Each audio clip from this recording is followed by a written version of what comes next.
Hey, John, good to see you. Welcome to the Leaders Lab. Ken, it is a pleasure. Thank you for having me on. Yeah, I know we just met and we started talking a tiny bit and I was like, wait, okay, we gotta just But jump yeah, in we here. better record this. Yeah, we just better jump in. So you're the mid-career guy, you're a mid-career coach, you've been on countless media outlets, you've been on national media outlets, you've got a podcast, you've written books. Like, how did you get there? Like, how did this come about? Because I don't think anyone, when they're like 25 years old, goes, one day I'm going to be a mid-career advisor Yeah. and coach. The nearest that I got to this, to predicting this, was understanding in in the earlier part of my career that at some point I was going to age out of entertainment. And and I knew this very early on because entertainment is a business that eats its young. And I was promoted very fast, much too young, because there is this focus on youth. There's Right. this sense of if you're not paying attention to that 18 to 35-year-old demographic, well, then you're dead. And so when I got into the business in the 80s, there was this kind of wake up call. Oh, you better get those young, bright kids into the business and give them a lot of perceived power. And if they work out, great. If they don't work out, get rid of them. Right. So I knew that there was that sunset Right. at some point. And I was very interested in education from the get-go and loved kind of going out and talking to students and having informational meetings. I was always very accessible because I felt very kind of close to my own roots and getting going and getting my first job in the business. I don't have any family in the business. I was completely coming in from the outside. So that plus the fact that starting out as a talent agent, and then really in all aspects of entertainment, it's a talent driven business. Right. So you're always in talent development mode, one way or another, whether you're an agent representing talent and trying to figure out, well, what's the right fit here? Who should I introduce this person to who's going to help them build a professional relationship? Or as a producer and a studio executive, you're thinking, well, how do I put these two interesting pieces together? Right? Where's the Right. chemistry there? Where is the skill set that works in this particular configuration? So that kind of set me up in a very natural way for the work that I'm doing today, which is very much about matching people to their own inner potential and then expressing it and articulating it on the outside so that they can keep working. Right. But you knew from the industry, even from when you were benefiting from that system, right? Because they're going, hey, you're young, you got tons of energy. We're going to throw more work at you or more Right. responsibility than you're probably ready for. And you were like, cool, I'll take it because who wouldn't, right? It's being served up. But at the same time, you could see it in going, I mean, yeah, maybe I'm special and maybe maybe I'll give myself a little bit of credit here. But at the same Right. time, this is kind of systemic, which means Right. I'll be on the other side of this. Right. You were awake enough to kind of see Uh, that. And I saw this, and Yeah. I saw this in my office as a 20 something vice president Right. at MGM, where older producers would come in to pitch stories to me. And it was very awkward for them. Not for all of them, but for some of them. And I remember some of these meetings where people would come in and they would almost bristle at the idea that they have to pitch to this kid. Right. Right. They've been in the business for 30, 40 years and they got to pitch to this kid. Why isn't the head of the studio taking my call? Why is he forcing me to meet with this kid? And I would try to be upfront with them and say, hey, look, I really want you to know I respect your experience and your value. And I'm sorry that it has to be me that you're talking to. And I really want to reassure you, I will do the best job I can to properly take the ball in and run with it to the best of my ability to share your pitch with Right. the team. Sort of earn your respect Yeah, or because yeah. I felt for these people. I thought, oh my God. And I saw that. I thought for better or worse, I don't really want to be that guy. Right. Right. I don't want to be at that stage in my career where I'm having to go and I'm having to pitch and I'm hat in hand all the time. Right. And in interesting way, that does circle back to the methodology that I try to impart on my clients, which is dine out on the fact that you're older, that you have the experience. Don't put yourself in a situation where you are hat in hand, Right. right? Like leverage your strengths, leverage your experience, leverage your, yeah. Right.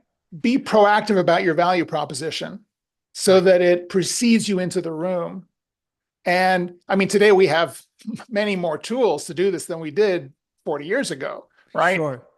But the fact remains, we have an opportunity uh, to create a profile, to create that value perception before we engage with an opportunity. So, When did you feel like, because you said, I know you famously kind of claim like you lost 39% of your, I think you said you had fired 39% of the time in like had my 18 Hollywood jobs, career. right? And like, what is that, 7 out of 18 or something like that? Yeah, Yeah.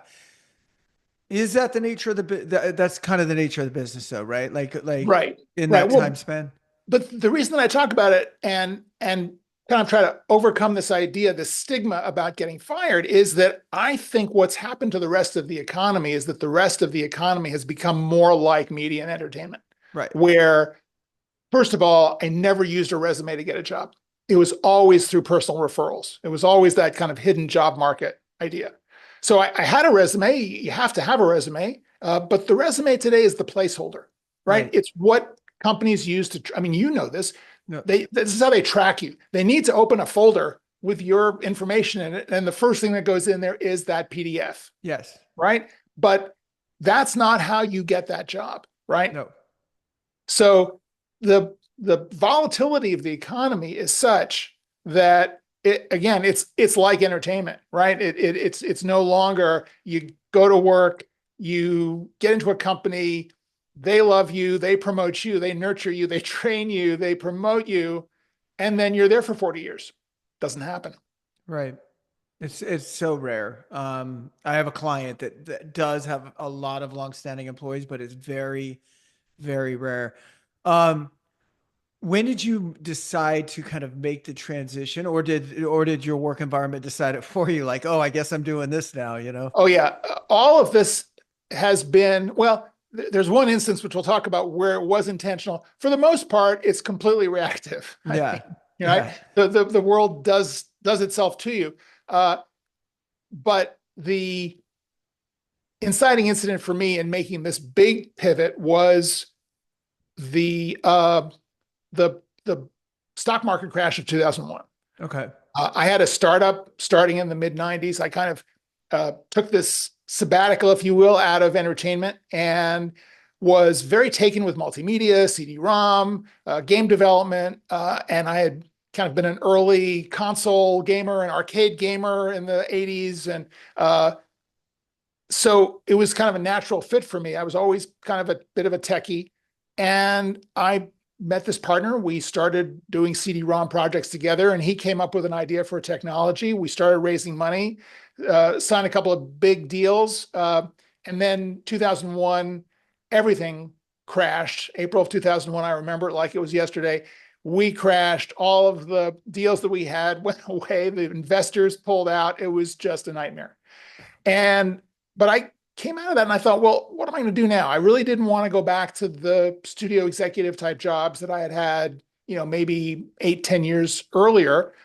I hadn't burned any bridges, but I hadn't really kept up a lot of the bridges. I was really not interested in doing that kind of work anymore. I also felt that I was in a certain way. I was approaching 50. I was kind of too old for that I wasn't going to be considered. Right. This was before we were talking about ageism per se in the same way we are today. But I kind of felt it was time for me to move on, but I did not know where to go. So I decided at one point that I was going to go back to school, take a psychology degree. I had some friends who had been through this graduate degree in spiritual psychology here at the University of Santa Monica, and they had taken it not because they wanted to become psychologists or apply for the marriage family therapy credential, which is what the program was initially designed to train for. it was really a life mastery, life passage process. And I thought I could benefit from this. I could learn more about myself. I could learn more about how people tick. Maybe I can change the way I'm thinking about my career.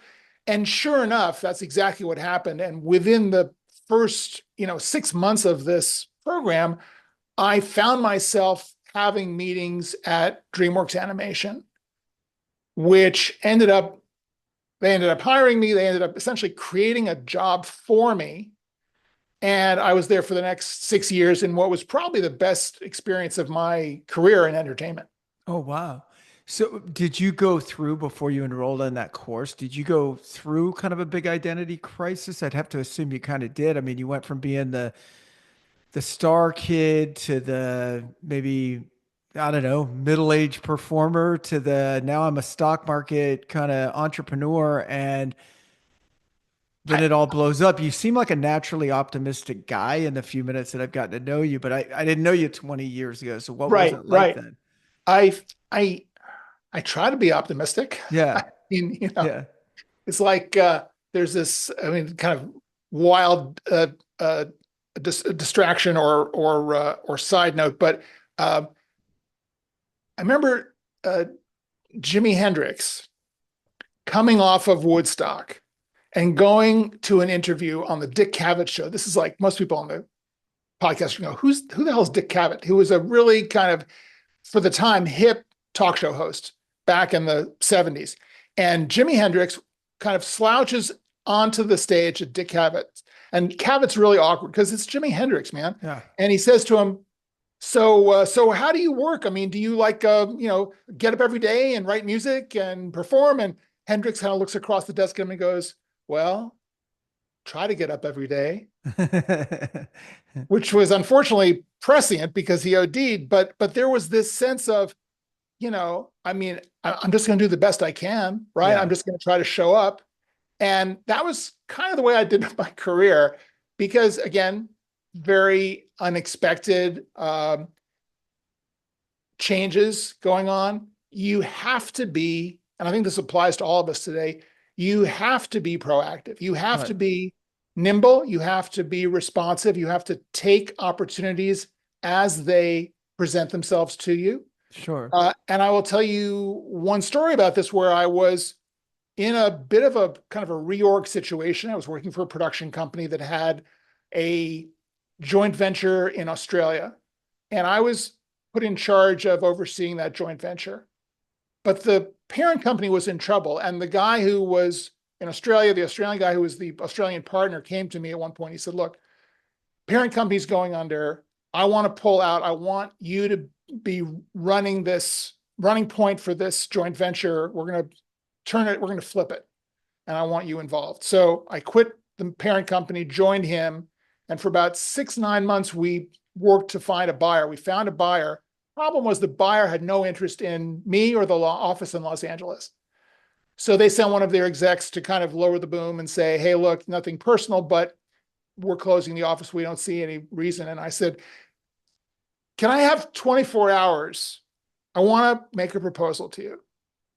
And the guy said, "Sure." So I went home because I had a lot of ideas about how to keep the company going, wrote up this proposal, gave it to him the following day. He said, "Okay, let me get back to you."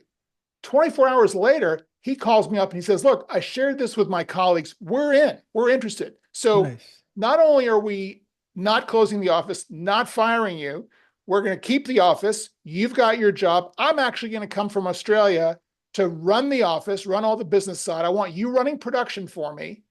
And we started a company which has since changed hands a lot, but it's a company called Village Roadshow Pictures, which ended up being a huge financing company for Warner Brothers.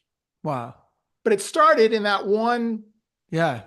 That one attempt pivot where that you could have just yeah, grabbed your hat and been like, oh, okay, I'm out, you yeah. know? It's like I thought I got one shot to save my job. Let me give it a shot. Let me try. So you never know how that's going to go, but you have to be prepared to make those kinds of pivots. So as you went through these changes, both, the seven firings in your career, the loss in the stock market, having to reinvent yourself off of that, the good experience at DreamWorks, you knew between that and the psychology that the degree that you got there and the work that you went through there, you're like, I've got something here that I can probably share to help others. Because some of the questions I was asking were for a lot of people getting your identity taken away, getting, I mean, I guess only we can take that away, but That's right. losing focus on who you really are, Yeah, losing focus on your value proposition, losing all of a sudden starts coming into deeper things like what's my worth here? You know what I yeah, mean? And people go into depression and everything else. And I know you're dealing with that, I'm sure, with clients all the sure. time. Is that kind of some of the most common stuff you see when you're working with individuals? And how do Yes. you I'm guessing your job is really you're more of a mindset coach than anything else, right? That helps In a focus way, on career. I think you're absolutely right. I think, ironically, the most successful people that I work with have the hardest time making the pivot. And this is because they are very attached to their success. Yeah. And in many cases, imposter syndrome goes hand in hand with that, where they feel like, I don't know how I did this, but I just kind of kept going and I'm putting this good face on it. And, I may have a certain amount of ego wrapped up in it. So I kind of believe my own BS at this point. But at the same time, I'm reluctant to decouple from that identity of being senior vice president, executive vice president, whatever those, award winner of this, Right. because you are more than your resume, right? But it's very hard for many people to detach from that. And I find that a lot of people coming into this work with me are very focused on the title and the money and the position. And it's often challenging for me to say to them, look, I hear you. I don't want to take anything away from your accomplishment, but you're now 50 plus or minus. Uh, you're looking at a different set of criteria about how you want to live your life. You're Right. going to be much more focused on the meaning and the purpose of what you do versus the external validation. And you're going to find that that external validation is starting to fritter away. It's starting to fracture a little bit because the economy, the culture is looking at you and saying, you're not CEO, you're not chairman of the board. Well, you're out, you're gone, you're irrelevant. And so it comes very hard, very fast for a lot of people. And it's very shocking for a lot of Right. people. So it's really important to think beyond the resume and to certainly look at everything that you've done in the past, but to really drill down on who you are, right? Right. And what you've learned and what you can share, what you can give, and how you can support other people. Because it's now time to give back. Right. That's And you so can make a cool. you can make a great living giving back, right? But that is, I think, the key mindset shift. Well, it sounds like the way that you're coaching people is more towards fulfillment than just success. So, Absolutely. because they could show up again to you, hey, yesterday I was the CEO of a $1 billion company, and now I'm not, and I'm not sure how to market myself. And if that big title, if the, we've talked about it before on our show, but not just with careers and midlife, but it could be a stay at home mother or father, but somebody who gets their identity through raising kids, and then the kids leave, and you have the empty nest syndrome, right? Yes, absolutely. All of my identity was in this. All of my identity was being in a CEO. You find it with Yes. ex-professional athletes. Who am I if I'm not the guy running onto the field for game day, right? And sometimes that works for a little bit. It's never really long lasting, right? It might work in your 20s and 30s for like driving your income up in your career, right? I'm just going to head down. I'm just going to do it.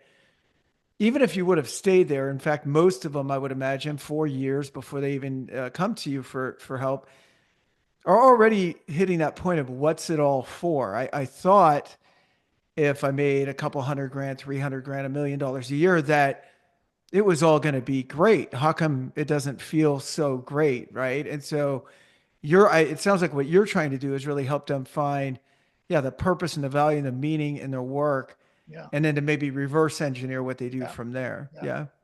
There's a there's an interesting paradigm shift that Ariana Huffington and her team came up with, and I've been affiliated with her for a long time, and in her Thrive Global company, this is part of their curriculum. This idea of shifting the idea of what they call uh, have, do, be. In other words, or do, have, be. If I can uh, accomplish what I need to accomplish and have what I want to have, then I can be the person that I want to be. And what Thrive Global is saying is flipping that equation. That really to focus on the be part of it, the Yeah. who you are part of it last is really not working. That Right. you actually have to start with the be, Right. and then that allows you to do what you need to do because you're proceeding from that beingness. And then you get to have what you really want to have, what's really Right. most meaningful and purposeful for you. Right. So it is a flip of the conventional kind of Jack Welch, hard charge, Sure. quarterly results mindset, where you're kind of beating yourself up to create these tangible things on the outside and the belief that that's what's going to move the needle. It's not. Right. I think also that that process of, not to go too far out of the career space, but it works with any form of lasting change when you think about it. I mean, Yeah, if I'm going to lose weight, but I haven't changed my identity on who I am, it's absolutely. not going to stay. I might be able to, Absolutely. yeah.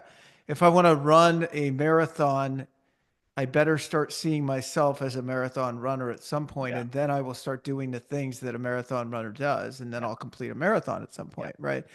Um, yeah, check out a TED Talk I think you might like. It's from a guy named Sean Aker, and it's called the Happy Secret to Better Work or something like that. But it's about how we're always putting our success or our feeling of success, success is our happiness, excuse me, not Right. success, on the other side of goals, right? So we set goals, Yeah. we run hard, we might celebrate for 5 seconds, we set another goal. Sometimes we Yeah. set goals before the other one's done because it's like we're approaching the ceiling, time to lift it. And yeah, it's kind of crazy. Yeah. So I wanted to ask you, what are, there was something you and I started talking before we jumped on here, and you said, uh, you are in, mid-career development and mindset and coaching and the things that go with that.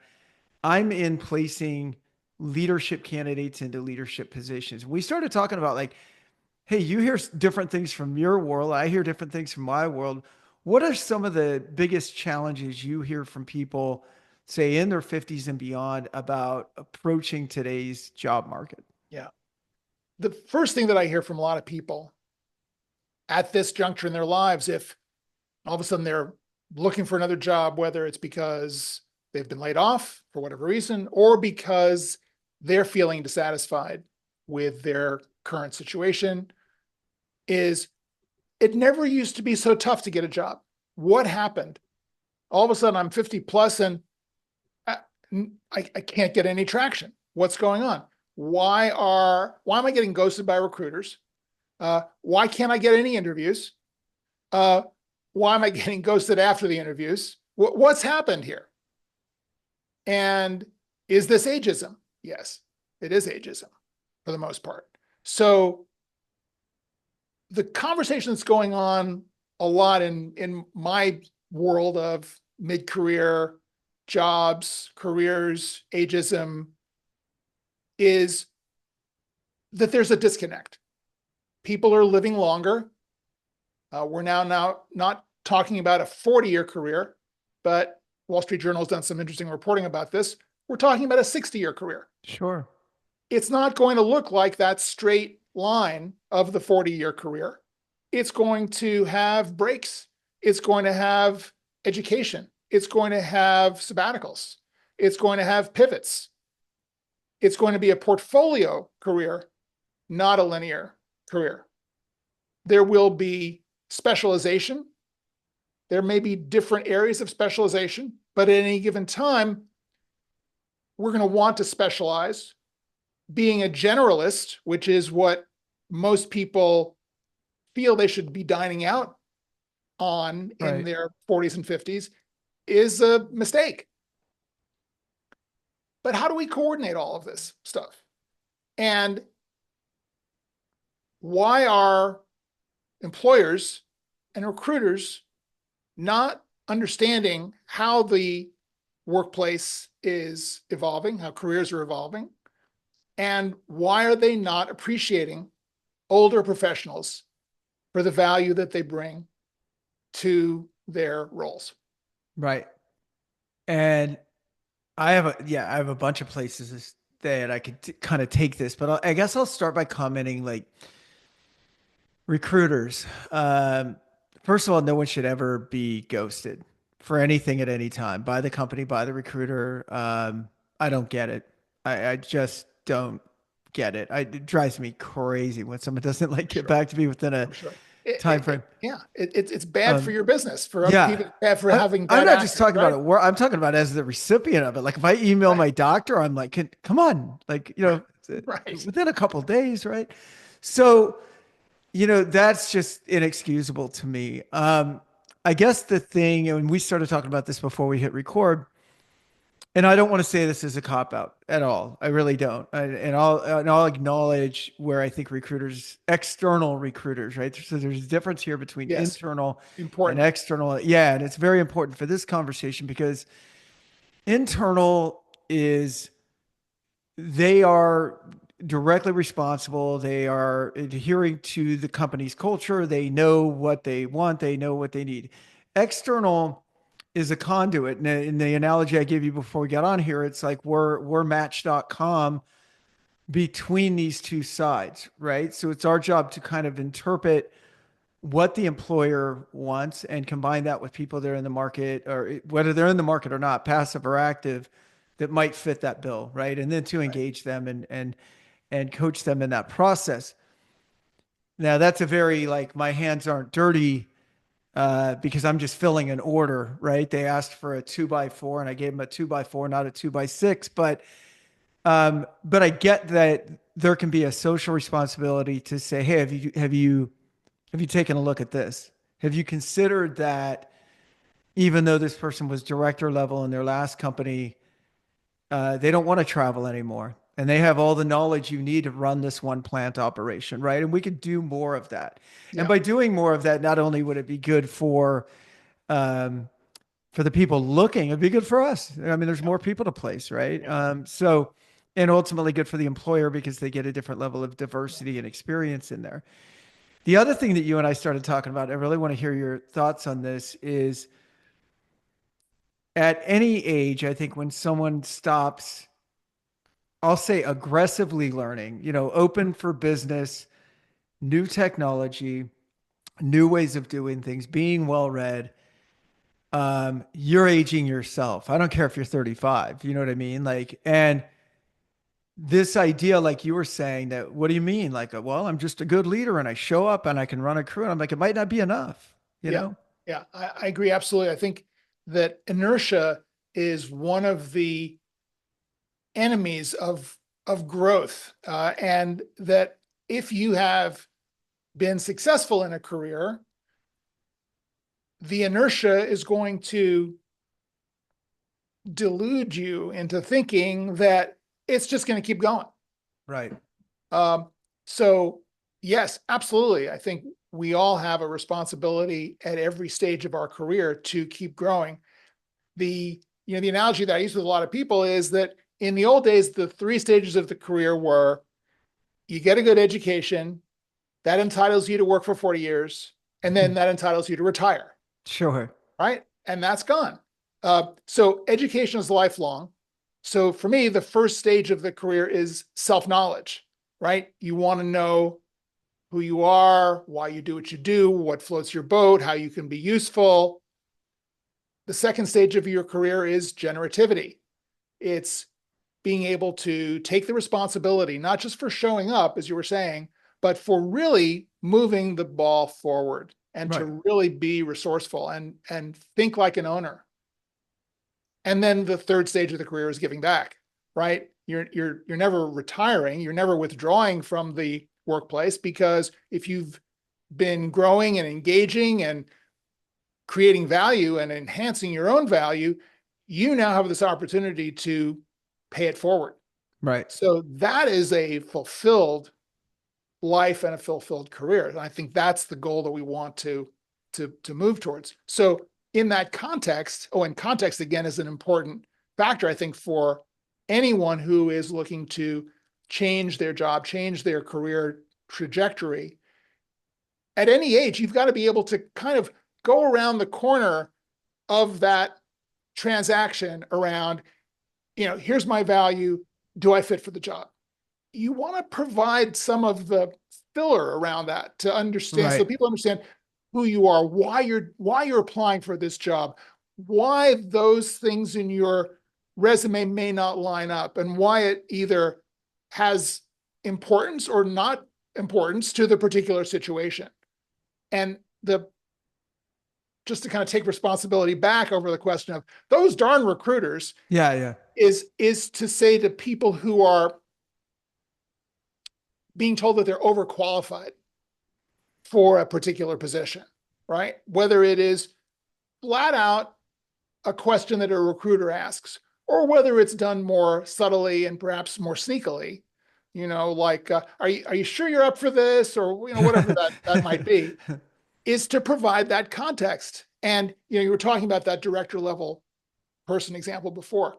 And very often, and I think younger recruiters who may not have their kind of career or life experience themselves may not really understand what that value of experience is. Right. They just don't have the reference point for it. So it's Right. important for the job seeker in that instance to explain that to them, not in the sense of telling war stories about, well, in In my 1975. day. Oh, please Right. don't do that. But just talk about the present. And in the case of the overqualified example, it's to be able to say, look, I know I've been director, I've, international, VP or whatever. And I know it may seem strange that I'm applying for this job, Right. but let me give you the context. Right. I've climbed the ladder. I've done those jobs. It was great. I'm now at a point in my life where I really want to do something that really is meaningful and purposeful for me, that I really enjoy doing. And when I look back, the role that I most enjoyed was this one. Right. And I And that's don't why want to I'm travel applying for anymore. it. And I want to be home on the weekends. And Yep. Yep. here's the thing though, without the context, and it can all be wrapped into ageism, but it's actually I think, and maybe sometimes it just is pure, like, I don't want an old guy or old girl here. Maybe. I think it's more of they're not going to want this. They're going to get a better offer and leave, right? So it's more like, are they going to be a flight risk than it Right. is, I think, a lot of times. And And that has to be addressed. exactly. Right. And I think the like you're saying, the story around the resume, you and I talked about it. I don't know if you're already live yet, but you talked about the resume being a placeholder, right? Yeah. For what is really your LinkedIn profile, your network, your reaching out, you actually telling your story by talking to other people. That's what gets stuff done. That's at Yeah. any age, really, Yeah. Yeah. That's these right. days. I had a candidate this morning that I'll probably end up talking to her tomorrow. This candidate is perfect for my client. Perfect, right? Interviewed with my client 2 years ago, made it to finals, got turned down, not through us. So I Mm-hmm. didn't know her. Just got to know her now. And she said, I was really interested. What's changed in the last 2 years? And I said, that's a great question. Looking back 2 years ago, they didn't understand your experience the way that they understand it now. And the reason that I know that is I'm one of the ones that helped them understand your Right. experience. And Right. we've now placed X amount of people Right. with your exact, very similar resume into this role. So, but I think what you're talking about is it's really both sides. And recruiting is a very it's a young industry, right? There's a lot of like 25-year-old recruiters that aren't going to be able to dissect a 65-year-old's resume very well. Recruiters have a difficult time with military resumes. I coach military Mhm. guys all the time on what does it mean that you are a squadron commander? No one knows what that means if you Right, weren't there. You know what I mean? right, What they do understand is I led a team of 30 people with three supervisors under me and a budget of $6.7 million. And we came in under budget and just break it down into language that they can understand, right? exactly. Yeah, Yeah. yeah. You That's know, you said something there which I wanted to kind of underscore about recruiters, and back to my question about, what's up with recruiters? Um, the good recruiters are going to provide that context. The good recruiters are going to provide the leadership with their client to be able to say, hey, look, I know you think you want to hire this kind of person for this yeah. kind of position, right? Let me throw some context, or let me throw uh, some broader viewpoint around this. And I'm presenting you with a selection. Yeah. And for me, this reminds me a lot of casting, right? Casting for a film. And I used to watch casting directors work with actors and directors, and they would come in, and the director or the producer would have a very, very set idea about a particular role. We want someone like Brad Pitt for that. It's like, okay, well, here are these kinds of actors, but you know, here's a couple of pointers about the character from the script. And here's some of the underlying thoughts I have about who that character is. Now, take a look at this piece of film from this actor who's not at all like a Brad Pitt, but I think they're giving you a different point of view on Right. the role. That kind of conversation can really broaden the viewpoint of that hiring manager to understanding beyond what they think of the job description into actually a person who's going to fit better on their team. Totally. And that requires a few things, right? It requires that the recruiter has the relationship and respect of the client to even be able to Yeah. do that in the first Yeah. place, and also the ability to read between the lines and ask the right questions of the resume. And it might also require that holder of the resume, the applicant themselves, is good at telling their story, Right. right? Right. The Right. So bo- a lot of moving parts, right? no, no, I'm not saying it can't or shouldn't. It should happen more I often. think we should all aspire to that, Yeah, right? exactly. We should aspire to it. And I think everybody needs to kind of hold their part in that. If you think about it, Yes. like to the employers listening right now, would having a more open mind to a different type of resume than you originally thought about ultimately result in a better, more diversified workforce? Not that you got to pick that person every time, just consider them, Right.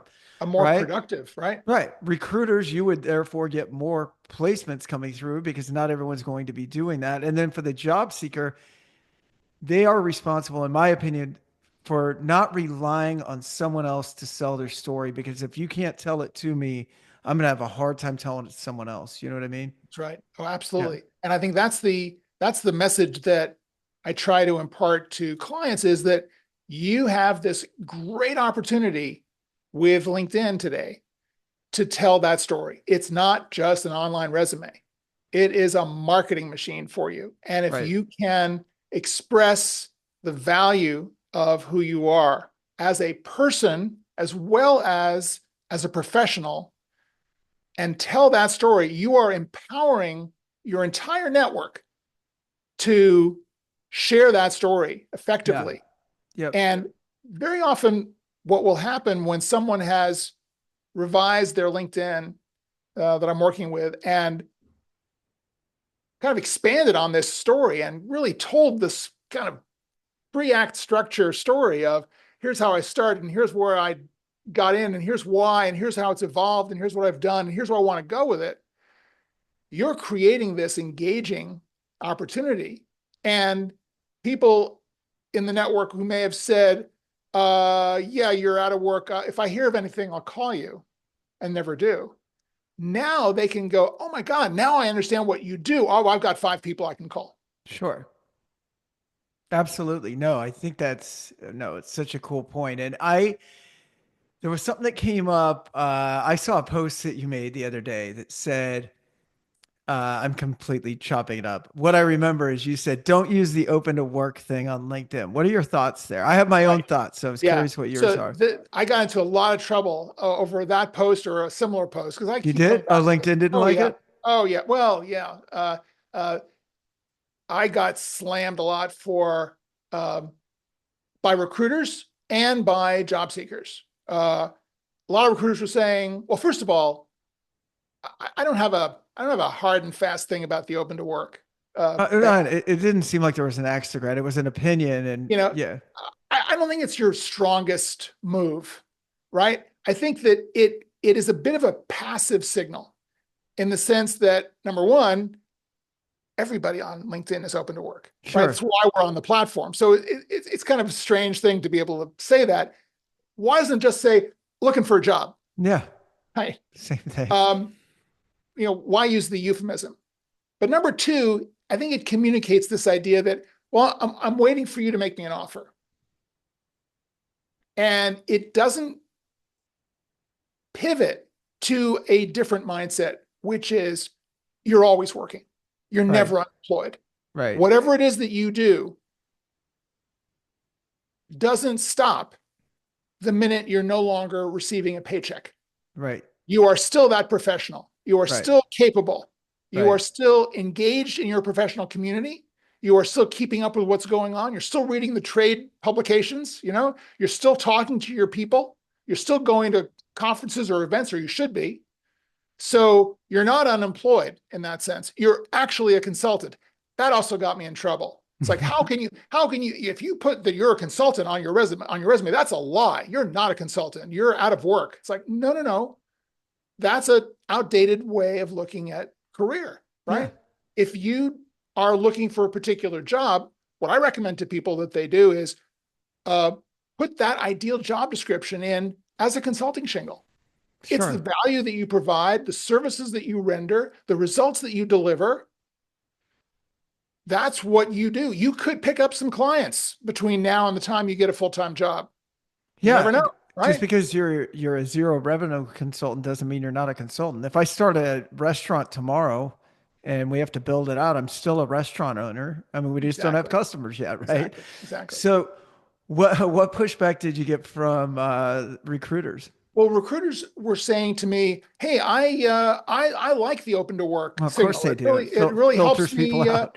Well, Yeah, of course, and I think, with all due respect, I think that it encourages laziness, it does. right? Because if all you're doing is looking for the open to work people, well, it's like you're missing some jewels, right? You're Right, missing some people who are going, I'm in my job. I'm not letting them know that I'm looking because that would be stupid. That would be suicide.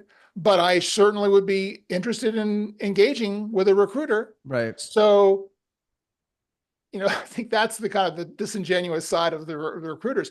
I had also a lot of recruiters saying, you're absolutely right, right? Because first of all, employers would rather hire someone who is employed. I right, don't care what they say, right, because if you're unemployed, then the question is, so how did you lose the job? Was it your decision, their decision? How did you handle it? Uh, they just don't want to be burdened by those questions. They would rather pluck someone out because it looks better to their management right. that you kind of you stole someone from someone else, from a competitor or whatever.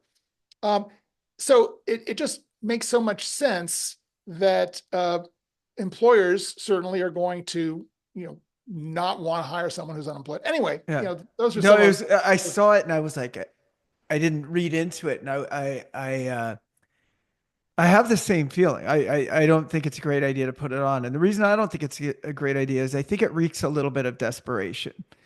Um, it's look at me, I need a job. Look at me, I need a job. And you might really right, need a job, and I get it. When you really right, need a job, what you should be right. doing is networking, like you're saying. Yes, yes, You're not going to get the best jobs because you have the circle on your profile for right, sure. right.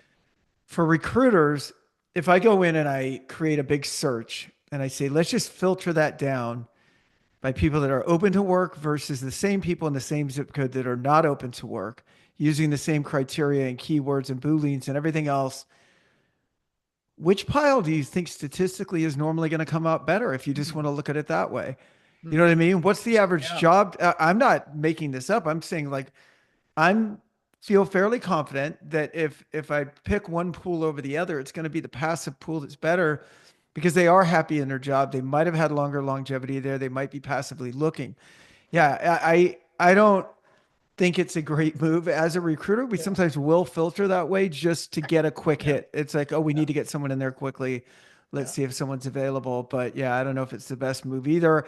Yeah. And especially for if we're talking about people in the back half of their career, I don't think you want to do anything to diminish your value, Yes. right? Everything I would think that you're teaching is about value enhancement, claiming your value, Absolutely. owning your And value, promoting it. And promoting your that I think value. Yeah, for the job seeker, I think there's an illusion that having that green badge is going to support your process. And it may, on a certain level, cause you to lean back a little bit at a time when you should be leaning in. And if you think it says something about you for you, I think you're mistaken, because what you want to be doing in leaning in is making sure that your headline and about section are really tight, expressive, that they really delineate the value, the deliverables, the results that you offer, and that you are using that to network, right? totally. And to be a thought leader, to engage on the platform so that people can get a sense of how you think, what are you interested in, how do you express yourself, right? You want to be a real person, Yeah. not some resume with a history of employment, which, by the way, the problem with the resume is that it is retrospective.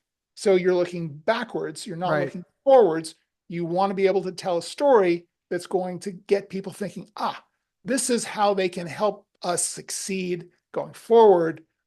And it's not just about what they once did in the past. No, you're exactly right. And I think the beauty of LinkedIn is, oh my gosh, I didn't realize the time. We've been talking for a while. Oh my God, look at this. um, I think the beauty of LinkedIn over like a resume, in addition to the number of eyeballs that can see it, right? If you're Yeah, out there networking, is traditional resume writers will tell you like keep your resume to 2 pages. Cover letters really don't work.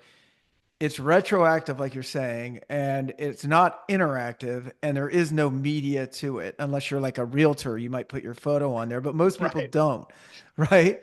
So there's no like real personality to it. It's a list of stuff that you did, like you're saying, in the past.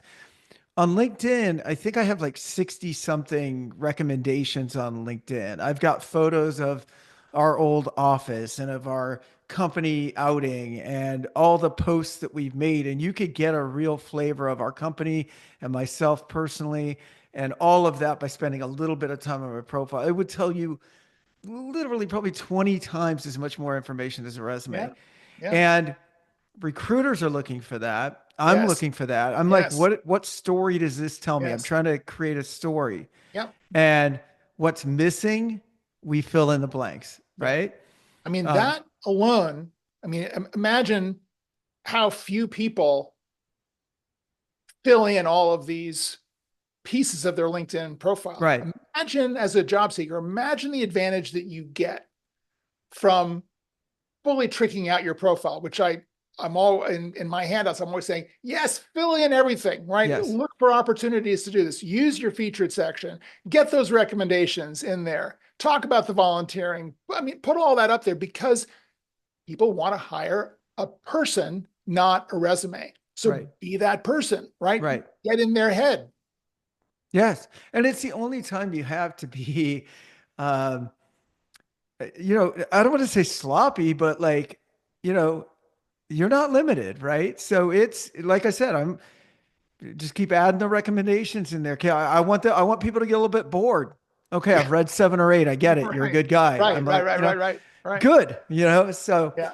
cool. What's next for you, John? Thank you, by the way. This has been This has super. been a lot of fun. Yeah, And I really have to say, I appreciate, as a recruiter, I appreciate having this dialogue, because I think it's going to be for all sides of the listeners who are on this. I think it's going to help create a positive sense of, as we were talking before, the aspirational quality Yeah. of what we all want to get from this process of building careers, right? Right. From the recruiters who are really curating, consciously curating the feeds, the selection of candidates for the jobs.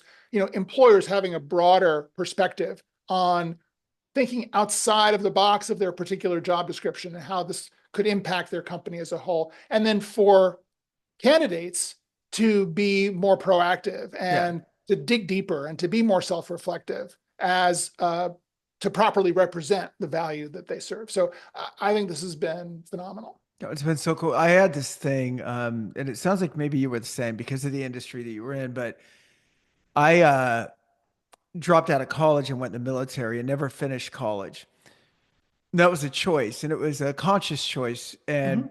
part of the responsibility or whatever that comes with that choice is I'll be having to work harder or find my own opportunities where someone else won't be there. And when I got into the corporate world like you, I got promoted fast. And I also recognize that at some point, unless I become the CEO, I'm probably going to be the odd man out. You know what I mean? Like the the funnel gets a little narrower as you It get to the does. top. You know what I Yeah. mean? It's like, Yeah. and Absolutely. there'll be a level where we all probably top out at some point, right? I mean, Right. even Right. CEOs top out. It's like, well, you're the Absolutely. CEO of a $500 million company, not 5 billion, right? So that idea of making it's my responsibility to make it happen is not unique to me, but I do agree with you. I think for a lot of people, that is a foreign concept. It's like, what do you mean I gave 30 years of my life? And it's like, as harsh as this might sound, is nobody owes you anything. That's You right. showed up, you got paid. Maybe they should have from a moral perspective, but at the end of the day, you did work and they paid you. And as cold as that might sound, it's now our jobs, all of our jobs Yeah. individually, Yeah. to create the lives and careers Yeah. we want without counting on someone else to Yeah. fill that for us. There's a great quote that I use all the time from my former boss, Jeffrey Katzenberg at DreamWorks. I used to take him out to schools. I started a recruiting program for colleges and universities to bring in entry level hires. And Jeffrey was great. We used to go out on these school tours. And at one point, and these are kids who are, art and animation, but they're also technology. And so a kid gets up in a session and he says, "So I'm kind of a shy kid. I kind of feel like my work should speak for myself, right? And uh and so you talk about kind of getting out there and networking, all that. I don't know. I mean, shouldn't my work say it?" And Jeffrey said, he shot right back. He said, "Well, in a perfect world, Yeah. your work should speak for you." He said, "But in the real world, you have to speak for your work." Yes. And I thought that was so concise and so true and such a wake up call for all of us out there who were kind of, submitting resumes to open positions and crossing our fingers. It's not going to work. And every time I see an article about someone said, "I've applied to 2,000 jobs and got Yeah. ghosted from all of them," it's like, yeah, of course you did. Yeah. Right. And why are you dining out on that? Right. Yeah. And how could you have possibly applied with intention that many times, right? Applied effectively that many times, right? Yeah. Yeah. Well, thank you so much. Pleasure to get to know you a little bit, It's been John. great. It's been great, Ken. I hope we do it again. Thank you.